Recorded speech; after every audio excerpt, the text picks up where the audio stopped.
Good morning. Welcome back to the Broadcast Retirement Network. This is BRN AM for Tuesday, January 30th, 2024. And our top story today, a new calming space for neurodiverse travelers.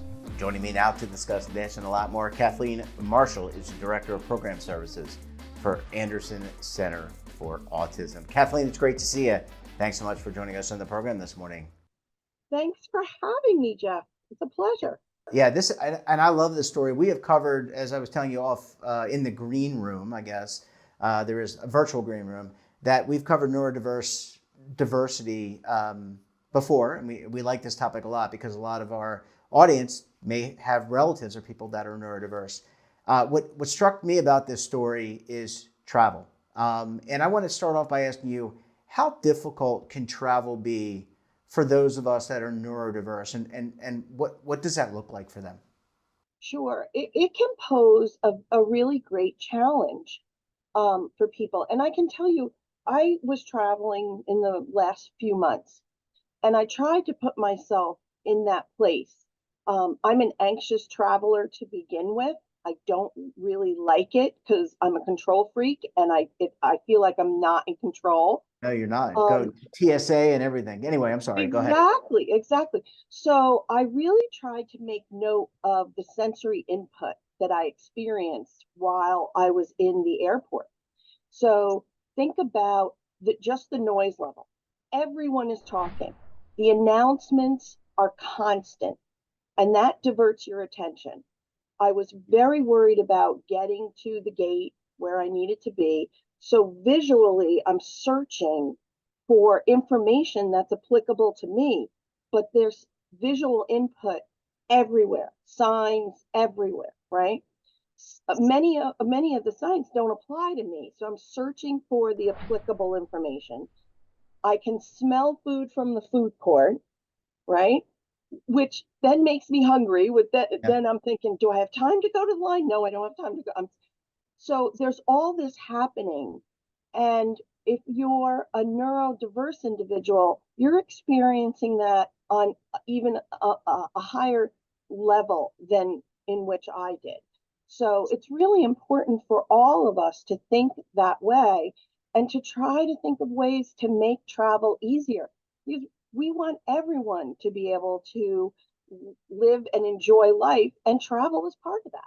Yeah, I think you make a really good point, and I can relate to your experience. I'm an anxious traveler, got to get there 2 hours beforehand, go through TSA, and there's all this information coming at you. From the outside, if I'm in the airport and I see, would I be able to tell and therefore be able to help someone who is neurodiverse? Like, can you outwardly see someone being challenged by the environment? And we're going to get to, in the second segment, I want to get to what's taking place at Newark Airport, because I think it's so unique. Sure. But I want the outward signs. What can I do as a fellow traveler to identify and also reassure someone who maybe is going through some difficulty? It's a complicated answer. Sure. So it's a yes and a no. So for some neurodivergent individuals, you're not going to see any outward signs. Some neurodivergent individuals will be fine traveling. They won't have an issue, right? Some will be able to handle it quite nicely, much better than I did. Others may need to just take a little break and, just kind of refocus their efforts towards where they need to go. And I think sometimes the best advice is we really just need to be kind to each other, whether you're you identify as a neurodivergent person or not. We just need to be kind to each other. And if it looks like someone needs help, offer. Sometimes they won't take you up on it, but I think it's just a nicer way to be, right? And then there's going to be individuals where you can see signs that they might need some help. Oftentimes these are travelers who are not traveling alone. They have a caregiver or a family member with whom they're traveling. I have had those experiences when traveling, and sometimes you just have to give them a moment. And I remember being in line waiting for security, and there was a family with a young boy who clearly had some autistic traits to my eyes, and people were staring, and kind of the people behind them in line, they were, you could see they were kind of put out by it. Yeah. And why make anybody's life more difficult? We're all going to move along in the line as quickly as we can, and just be kind. Yeah, I think you make a really good point, and I kind of liken it to, and don't take this. I don't think the audience should take this the wrong way, but say you're in a restaurant and there's a little child crying, right? And I think a lot of people who have kids, I do not, but I have nieces and nephews. They're empathetic. Hey, been there. What can you do? And I think the same thing applies. Last question before we go to a commercial break. I want to ask you about the challenges for neurodiverse individuals. Doesn't end when they board the plane. I would imagine you get on the plane. There's noise, different sensories. You got the screen. Generally now they have screens in front of you. They have they have mood lighting. And then when you get off the plane, you're back in another airport. Maybe you don't know, and you got to get a rental car or the shuttle. So the challenges persist all through boarding and into destination. Correct. There are a lot of challenges, especially on the plane. You think about it, we're all kind of sandwiched in there, closer than we normally live our lives, right? So you can smell someone's perfume or aftershave, and you may not like that. You can hear noise from everywhere. And then it's just the noise on the plane that, some people find uncomfortable or even painful. It's the dinging of the, keep your seatbelt on, or now you can use the restroom, all that. I think definitely earbuds or headphones can help a lot of people. I don't like them. They bother my ears, so I'm just going to listen to everything. But it's also just waiting. And I know for myself, I'm anxious about getting there. Yeah. So when I'm sitting on the plane, I'm already projecting that I'm not going to find where I need to go, or there's going to be a long line, or something's going to be canceled. So I'm already thinking along those lines. So I think we just have to, again, be patient with each other. I think also it's important for anybody, whether it's me traveling, you traveling, or an autistic or neurodivergent individual traveling, ask for help. I finally do that. When I get off the plane, I say, can you point me in the right direction? And I can feel my level of anxiety come down. So Yeah. I think we just have to ask for help.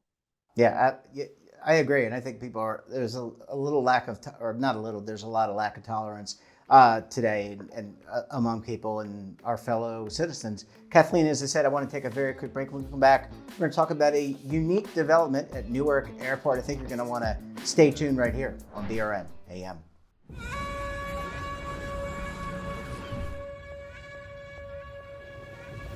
Imagine a new television network that will make you richer, healthier, and in control of your financial future.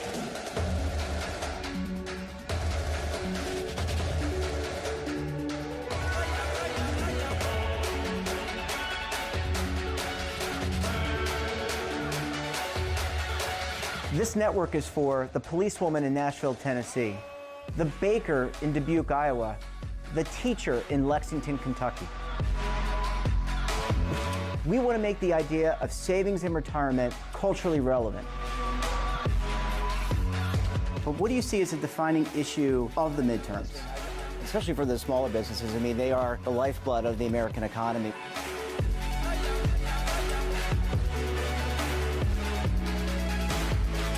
Featuring exclusive interviews, current affairs, and docuseries. 33 years old, you retired early. The philosophy is money only matters if it helps you live a life that you love. But you got to start thinking about retirement as soon as you get in. The Broadcast Retirement Network will drive very high engagement with premium partnerships. So this isn't retirement and savings for your parents or grandparents. This is for all Americans. And we're going to change the way you think about money.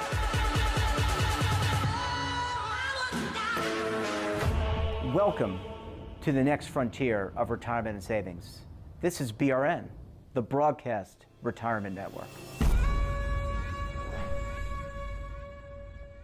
Well, Kathleen, thanks so much for staying with us. Really appreciate you hanging around for segment number 2 this morning. Glad to be here. Yeah, this is a fun conversation, and I think it highlights kind of, we're going to talk about a solution, I'm going to call it a solution, at Newark Airport. And I think this really highlights the changes in our society and how we are trying to help neurodiverse individuals, as well as others, kind of be a part and travel and be part of society safely. Let's talk about recent developments in Newark Airport. And I have flown through Newark Airport recently. I used to live in New Jersey, and Terminal A was not the greatest, but it's been redesigned, redone. It includes a calming area for neurodiverse individuals. First of all, how did this come to pass? How did this become a reality? Okay. Anderson Center Consulting and Training was introduced to the folks at Newark Liberty International Airport through a friend to both of us. So Jeffrey Linford is a vice chairman at the Port Authority. Jeff and Tandra are a family member to Anderson Center, as they have an adult daughter with autism. And so Jeff kind of started the conversation with Newark Liberty International Airport about traveling with an individual family member who's autistic. And so that was kind of the seed that was planted. And the folks at Newark just took off with that. And as you said, Terminal A is beautiful. It is. Really It's amazing. Visually beautiful. It was so compressed back in the day, and I think many people probably watching this program can relate to that. What is in this calming room? And I'm trying to imagine. I've never been in it, even though I travel through there. First of all, how do you gain access? And then if you gain access, what does it look like? You can contact folks right there at the airport, either in advance of your travel or same day, to gain access to the sensory room. And this is a pre-security room that's available upon request. And the lighting is dimmed. There is an enormous fish tank there. There's bubble lighting. There's a theme of water there. Even the flooring is very calming. There's different types of textures and seating options. So it really encourages people who just need to take a little break from the hustle and bustle of the airport environment. And they can go in and spend a little while to just decompress before they continue on with their travels. So it's by reservation, I'm assuming. And do you have to pay a cost to go into this room? No, there's no cost. And it really is just contacting the folks at the airport to say, you know, I would really like to have access to this. And again, it can be the same day. And is there a limit to the number? I'm assuming there's a limit to the number. I mean, it's a room. It's a large area, and there is a limit. We help them with signage because the point is for it to be kind of a quiet space, right? So you don't want too many people. But in general, I think folks are really respectful of the space and use it in the way it's intended. Yeah, I mean, I've been to some of the clubs.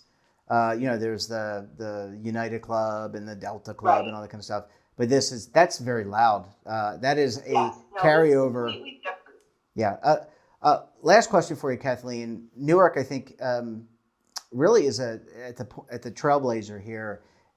Any opportunity for other? I mean, I don't know how many airports and regional airports there are in the U.S. and around the world, but is this something we could see across the U.S. in both our national and our regional airports? Yes, I believe so. And there are some other airports that have already done this, and my hat's off to them. Newark Liberty International Airport is not finished yet. So the one we talked about is pre-security. They already have designs in the works for a post-security room that will be even larger.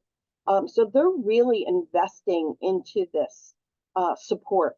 In addition, the folks that I work with provided training to the airport terminal staff about autism and, tips for interacting and supporting people. So that's another thing that we can offer to any airport in the nation. So we encourage people to start to think about how can they be supportive of these travelers, because there's going to be more and more of them traveling, especially Yeah, when they find out that they're included and invited into these spaces. yeah, and as I guess I should have said at the beginning, although I think it's been reported numerous times, more and more diagnoses of neurodiverse individuals. So I think this will continue. But you make a really good point. I just want to add that the training element to this, it's not just having a room and building a room. You can build a room, Right. but you got to know how to handle or work with people. And again, that's where that empathy comes in as a professional, because look, let's face it, being an airline or a airport worker, it's difficult. You got to get through security. You got to serve food. And I don't know if you know this, but travelers are not always the nicest people to deal with. That, as we talked about. So that training, very important. Kathleen, we're going to have to leave it there. Great to talk to you. Great innovation. And we look forward to having you back on the program again very soon. Would love that. Thank you. And that wraps up this episode of BRNAM. Have a topic of interest, someone you think we should talk to, drop us a line. And don't forget, for all the latest curated news and lifestyle, wellness, finance, tech, so much more, and all in one place, check out today's edition of our daily newsletter, The Morning Pulse. Want to search our archives, check out our latest content? Then visit our website. We're back again tomorrow with another great edition of BRNAM. We'll have a very special set of guests. Until then, I'm Jeff Snyder. Stay safe, keep on saving, and don't forget, roll with the changes.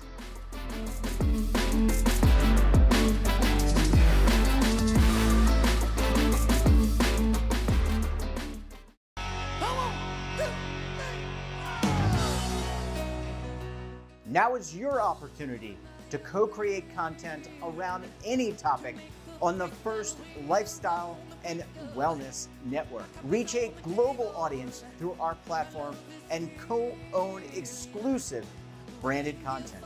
All of our programs are available on demand and also as audio-only podcasts, so you can take us on the go. Broadcast Retirement Network, available anytime, anywhere, and on any device.